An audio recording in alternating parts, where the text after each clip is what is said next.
Universidad César Vallejo, solo para los que quieren salir adelante. Magíster María del Pilar Valentín Oliva, reciba un cordial saludo, compañeros todos. En esta oportunidad vamos a presentar el proyecto que se ha venido desarrollando durante el ciclo académico y presentaré a mi equipo de trabajo.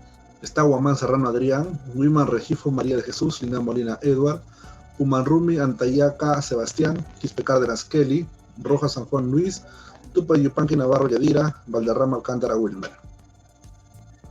El proyecto que se ha desarrollado es sobre la sátira teatral Colacho Hermanos o Presidentes de América, escrita por César Vallejo Mendoza.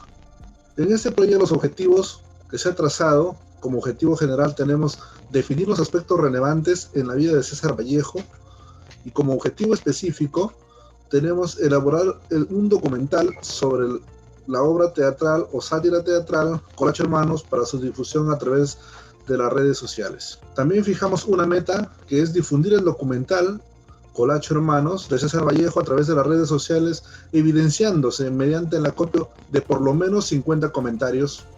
Ahora pasamos al marco teórico. En este aspecto hablaremos de la vida de César Vallejo, exclusivo en Santiago de Chuco. César Vallejo nació en la Sierra Trujillana el 16 de marzo de 1892. Sus padres fueron don Francisco de Paula y María de los Santos Mendoza. Vallejo pertenecía a una familia muy humilde, de clase social baja, que vivían allá en los Andes de la Sierra Trujillana. Como anécdota, él cuenta que su familia de vez en cuando hacía pan, tenía un horno artesanal, entonces a él le gustaba, dice, le encantaba sentarse cerca al horno con la finalidad de por ahí sustraerse un pan y comerlo a escondidas, ¿no? Entre abril de 1905 y diciembre de 1908 cursó los 4 años de enseñanza media, y es ahí donde Vallejo descubre la literatura y empieza a escribir sus primeros versos. César Vallejo regresa a Santiago de Chuco en 1920, pero hay muchos que lo llaman a este regreso del poeta como un viaje fatídico, ya que aquel 1 de agosto de 1920 había una celebración en la ciudad, pero hubo desmanes y quemaron una casa comercial, Santa María. Además murió un personaje, Antonio Ciudad, a causa de un balazo. Tiempo después, ya el 6 de noviembre de 1920, fue acusado Vallejo por estos crímenes y fue encarcelado. 88 años después, se encontró una misiva que fue emitida el 4 de julio de 1920. En ella se indicaba los hechos suscitados aquel 1 de agosto de 1920. Quizás si esta carta se hubiese encontrado en el tiempo, en el momento en que se le encarceló a Vallejo, no hubiese ido a la cárcel. El poeta, durante su encierro, tal vez le sirvió como fuente de inspiración para escribir escalas mecanografiadas y el gran poemario Trilce. A causa de estos hechos suscitados, Vallejo tuvo que dejar el Perú el 17 de junio de 1923, enrumbándose hacia Europa. Se presenta un estudio caracterológico que integra su creatividad de César Vallejo en su estilo de vida. Estudio realizado. César Vallejo estudia su primaria en la escuela número 271 en Santiago de Chuco. En 1905 se va a la ciudad de Huamachuco para estudiar la secundaria en el Colegio San Nicolás. En 1913 ingresa a la Facultad de Trujillo estudiando la carrera de Letras. En 1915 se gradúa como bachiller con una tesis titulada El romanticismo en poesía castellana. Ya en 1913 publica sus primeros poemas en la revista Cultural Infantil, donde se dedica netamente a niños. Entre 1915 y 1917 estudia Derecho en la Universidad de Trujillo, en el cual no lo llega a culminar.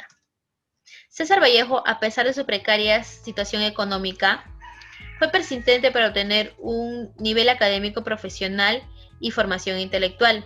Tuvo que trabajar para solventar sus estudios, pero a pesar de ello, el poeta con sus dotes de inteligencia resalta y años más tarde logra entablar contacto con grandes literarios. Estilo de vida y propuesta. César Vallejo es un poeta valiente, audaz, solidario, forjador de cambios en la sociedad andina. Se ve envuelto en una intriga donde padece hambre y soledad. Propone cambios radicales y hace una severa crítica a la civilización. César Vallejo lucha por sus ideales, con un estilo de vida diferente, con cambios en la civilización, protege a las personas más necesitadas, lleva una vida llena de alegrías y tristezas. El poeta nunca se da por vencido, y el poeta fomenta que en la vida se debe tener satisfacciones y oportunidades para todas las personas. Muchas gracias. Ámbito laboral. César Vallejo tuvo las ocupaciones de poeta, ensayista, narrador, periodista y educador. Viajó a Lima en 1911, consiguió un empleo de preceptor de los hijos de Domingo Sotil, un rico minero hacendado de Cobamba, trabajo en el que perteneció durante 7 meses. Luego regresó a Trujillo en 1912, consiguió un modesto empleo como ayudante de cajero en la hacienda azucarera Roma. Trabajó en 1913 como profesor de primaria en el Colegio Nacional de San Juan, donde tuvo como alumno a Ciro Alegría. Europa, para no volver más a su patria hasta su muerte, residió en París, con algunas breves estancias en Madrid y otras ciudades europeas en las que estuvo de paso. Vivió del periodismo, completando con trabajos de traducción y docencia. Trabajó en los grandes periódicos de iberoamericanos, donde renunció en 1926 y conoció a su primera compañera francesa, Henriette Meise, con quien convivió hasta octubre de 1928. Obras notables: Los Heraldos Negros, Trilce, Escalas, Fábula Salvaje, El Tuxteno, Paco Yunque, Rusia en 1931, España, Aparta de mí este cáliz y Poemas humanos. Tips de un emprendedor. Como concepto de qué es un emprendimiento, es cualquier intento de realizar un nuevo negocio o mejorar una actividad económica que ya existe. También, ¿quién es un emprendedor? Es aquella persona que no tiene distinción de edad, de sexo ni de género, que también intenta mejorar una actividad económica nueva o ya existente también, ¿no? En cuanto al emprendimiento cultural, es un modelo empresarial que promueve la creatividad artística y estrechamente está relacionada con las artes plásticas, la música, el cine y la danza, el teatro. A ver, capacidades de un emprendedor. Todo emprendedor o emprendedora desarrolla y fortalece a través del tiempo ciertas capacidades, ¿no? Tales como vamos a poder mencionar: tener una visión de futuro, crear e innovar, asumir riesgos, confiar en sí mismo, ser optimista, ser responsable, tener deseos de superación, ser perseverante, colaborador y apasionado por el trabajo, tener hábitos al ahorro. Principales características de actividades emprendedoras en el Perú. A ver, el índice en Perú nos dice que 2 personas de cada 10 son las que más o menos son personas que se dedican al emprendimiento, ¿no? También características de un buen emprendedor peruano. Más o menos está promediado en los 33.5 años de edad, ¿no? Cuenta con estudios secundarios, percibe bajos ingresos, motivos por el cuales surge, ¿no? O le incentiva a ser un emprendedor en cualquier negocio. Identificación de una idea de negocios. Muchas veces tenemos que identificar, ¿no? Que es muy complicado, ¿no? O las complicaciones que uno tiene cuando intenta promover un negocio. Que no sabemos cómo hacerlo o tenemos temor que no resulte. Análisis de la idea. Más o menos para emprender en algo tenemos que tener en cuenta estas cosas, ¿no? Dentro del espacio se ha considerado 5 cosas. ¿Existe mercado para el bien o servicio que tú vas a brindar? ¿Es posible ganar dinero con esta idea? ¿Es legal? ¿Estás en la capacidad de llevar a cabo eso? ¿Es momento adecuado? Todos esos factores hay que tener mucho en cuenta. Buenas noches, profesora. Voy a exponer sobre los motivos para ser emprendedor. Voy a compartir mi pantalla. El tema que me tocó a mí es emprendimiento cultural. Y el subtema que toqué fue motivos para ser emprendedor. Me guié del autor Trías de Bes en su libro, El libro negro del emprendedor. Aquí quise centrarme en 4 puntos importantes que consideré yo. El primero, emprender se convierte en un medio y en un fin al mismo tiempo. Muchos emprendedores cogen sus conocimientos que han tenido a lo largo de toda su experiencia en un ámbito en específico. Eso sería el medio para poder llevar a cabo su idea de emprender, ¿no? Que sería el fin.